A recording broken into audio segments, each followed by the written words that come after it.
Imagine something to distract you. Maybe a coffee, a dose of dopamine while watching a short video, or listening to a song to relieve boredom on your way to work or college. You consume more stimuli, podcasts, social media, incessant notifications.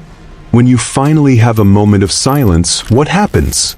Discomfort arises, an emptiness that forces you to seek yet another distraction, another immediate pleasure. The problem isn't pleasure itself. Pleasure is a natural tool of the human mind, an evolutionary mechanism that drives us to seek what keeps us alive. But what happens when pleasure becomes a prison? When the need to feel something good at all times makes us captives of an endless cycle of instant gratification? Aldous Huxley predicted this nearly a century ago, while George Orwell warned us of a future of brutal repression in 1984. Huxley had an even more frightening vision, a world where people wouldn't need to be forced to obey because they would be so entertained, so overwhelmed with pleasurable stimuli that they would never think of rebelling. A world where slavery wouldn't need chains, where people would love their servitude. Now look around you. What do you see? A society obsessed with entertainment, consuming pleasure without limits, seeking immediate relief from any discomfort. But what is the cost of this? Is this relentless pursuit of instant happiness truly liberating you, or is it keeping you trapped? In this video, we will explore how modern society conditions us to seek pleasure as a form of control, and why this dependency may be transforming you into something you never imagined. A voluntary slave. If you think you're in control of your own mind, you better keep watching, because maybe, just maybe, you will discover that you never were. The perfect slavery needs no chains. It does not require torture, threats, or constant surveillance. It only needs something simple yet devastatingly effective: pleasure. When pleasure becomes the center of existence, servitude disguises itself as freedom, and this is exactly what Huxley predicted in Brave New World. If this content is making sense to you, click the subscribe button and subscribe to the channel. Thank you for your support. Have you ever wondered why it's so hard to stop? Why, even knowing that you should focus on something productive, your hand automatically glides to your phone and your brain begs for a new notification or a new video? This doesn't happen by chance. We have been trained for it. From the moment we are born, we are conditioned to avoid discomfort at all costs. The educational system often does not teach us to think critically but to repeat information. The job market programs us to produce rather than reflect. And the culture of entertainment delivers constant distractions so that we never stop to question the world around us. The sum of all this creates a society where the real threat is not an authoritarian government prohibiting freedom of expression, but a system that makes us completely lose interest in seeking it. Huxley understood this better than anyone. In Brave New World, citizens did not need to be brutally repressed. They were taught to love their own slavery from childhood. Through processes of hypnopedia, sleep teaching, phrases like "everyone belongs to everyone" and "a gram of soma solves everything" were repeated during sleep and etched into their minds. They grew up believing that happiness lay in conformity, in avoiding any deep thought, in fleeing from any shadow of suffering. Distractions so that we never stop to question the world around us. Now think about how this reflects in our reality. Today's conditioning does not happen through hypnopedia but through social media algorithms, corporate marketing, and an endless flood of stimuli that shape your behavior without you noticing. Every time you receive a notification, your brain releases dopamine. Every time a short video delivers a new piece of information effortlessly, you get used to not having to think for yourself. And every time you are rewarded for conforming, whether through likes, social validation, or immediate pleasures, you reinforce the idea that this is the right path. The effect of all this? An entire generation of people incapable of being alone with their own thoughts, incapable of dealing with discomfort, and incapable of questioning the system because they have simply lost the habit of thinking critically. In the end, a dictatorship is not needed to control the masses when they themselves reject any idea that requires mental effort. But this rejection of critical thinking comes at a price. When we avoid discomfort at all costs, we end up becoming more fragile, more manipulable, more vulnerable.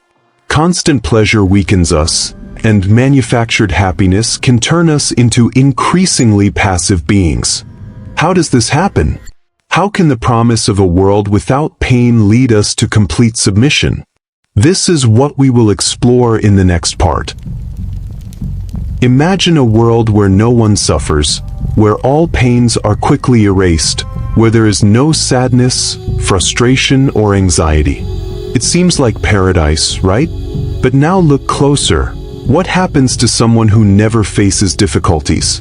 What happens to an entire society programmed to avoid any discomfort? The answer is simple. It becomes weak. Huxley understood this trap with chilling clarity in Brave New World. Happiness was guaranteed by the constant consumption of soma, the perfect drug with no side effects, no risks, just immediate pleasure. But what did this happiness really mean? It meant that no one knew how to deal with pain, frustration, or even their own consciousness. Any uncomfortable thought was dissolved in a chemical dose of comfort. Life became an endless sequence of superficial pleasures, sex, entertainment, consumption, and anything that deviated from this pattern was seen as a threat. Now look around you. The modern world may not have soma, but it has its own versions. Social media offers instant doses of validation, dating apps eliminate the fear of rejection, algorithms deliver exactly what we want before we even know we want it. Everything is designed to eliminate any discomfort or effort. But this constant escape from pain comes at a cost, our own psychological strength. The brutal truth is that pain has a purpose. Suffering shapes resilience, frustration teaches us to grow, difficulty forces us to evolve. But when everything is softened and all challenges are avoided, we become increasingly fragile. Today, any discomfort feels unbearable. Small failures become existential crises. Minor conflicts seem like catastrophes. Anything that requires patience or effort is discarded. We have been conditioned to seek the easiest path, immediate pleasure and quick solutions, and this makes us easier to control. A society of strong, resilient individuals who accept discomfort and learn from it will never be docile. It will never accept living under a system that limits its freedom. But a society of emotionally dependent individuals who need constant stimuli to avoid emptiness will be obedient, manipulable, the perfect society for those who want power without having to resort to force. And this is how the trap closes. What seems to be freedom, the ability to avoid all suffering, actually transforms into our prison. But there is a way out. To escape this cycle, we need to understand the difference between pleasure and purpose. While pleasure can enslave us, purpose can set us free. And that is exactly what we will explore in the next part. What are you really seeking in life, happiness or meaning? The answer may seem obvious, but have you truly stopped to reflect on it? Modern society has trained us to believe that happiness is the ultimate goal. But what does it offer us? Happiness in this system is an endless sequence of fleeting pleasures. Likes on social media, impulsive shopping, casual sex, binge-watching series, ultra-processed food. Each gives us a spike of pleasure and then leaves us empty. All of this keeps us momentarily satisfied, but never for long. That is the key to the problem. Pleasure is always temporary. It needs to be constantly renewed, or the feeling of emptiness returns. Now think about the most significant moments of your life, those that truly shaped who you are.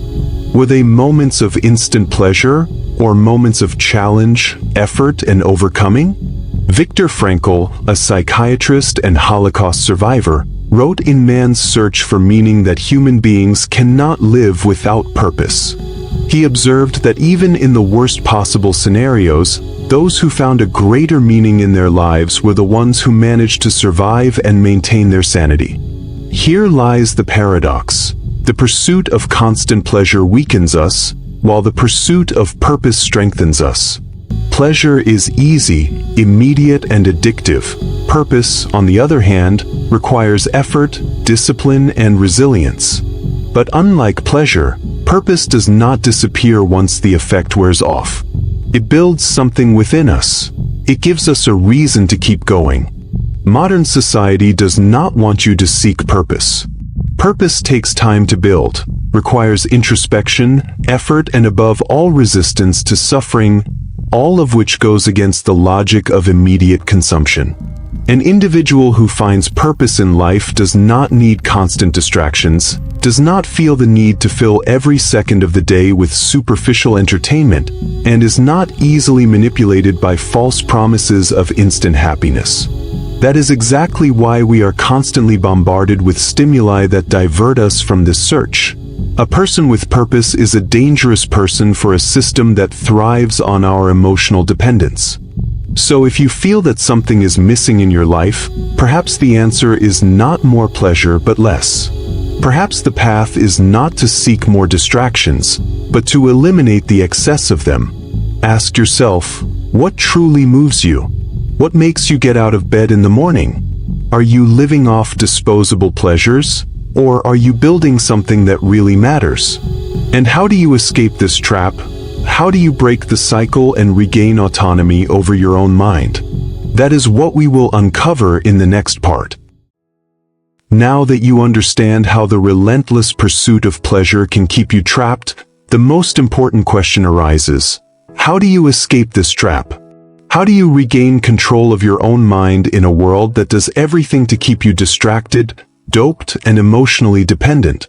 The first thing to understand is that this is not an easy fight.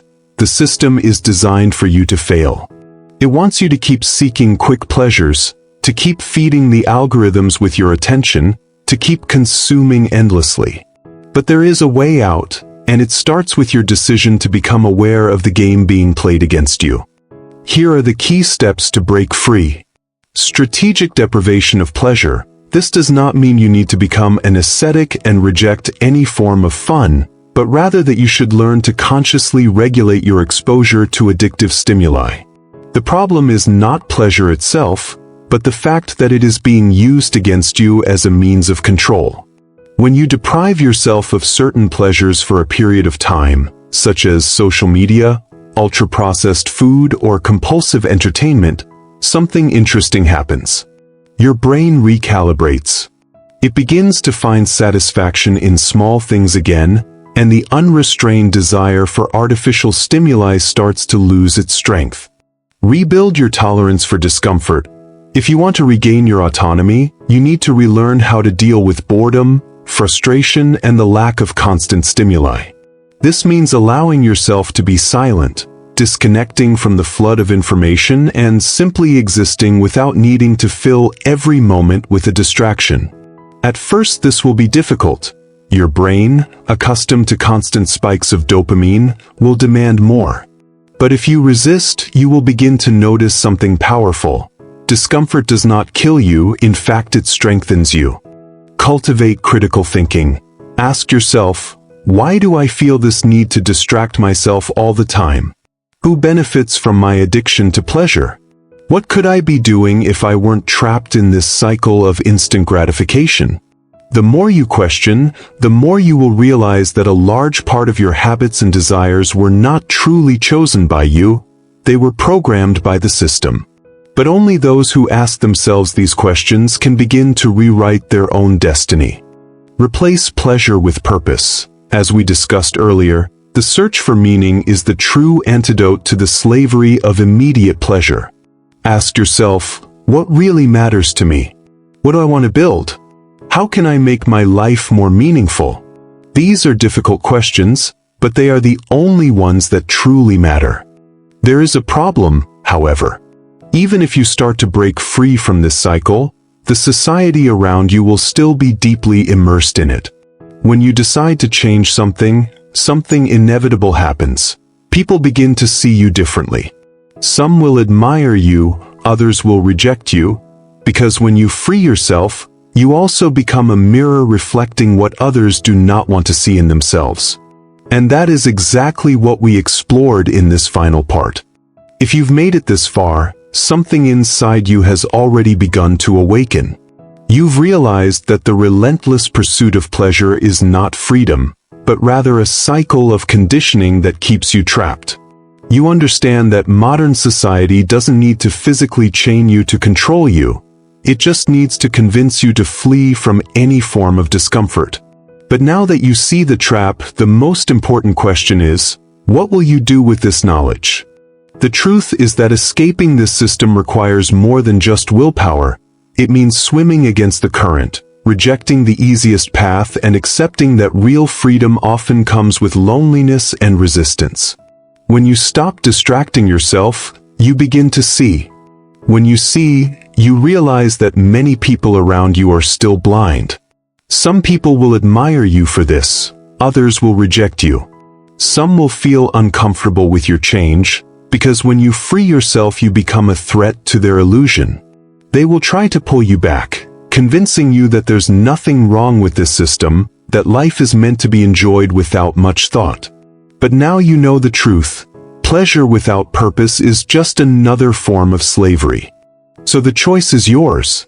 You can continue living as before, distracting yourself and seeking the next dose of dopamine, ignoring the growing sense of emptiness inside you, or you can decide to take back control of your mind, build a purpose, and become someone who is not easily manipulated.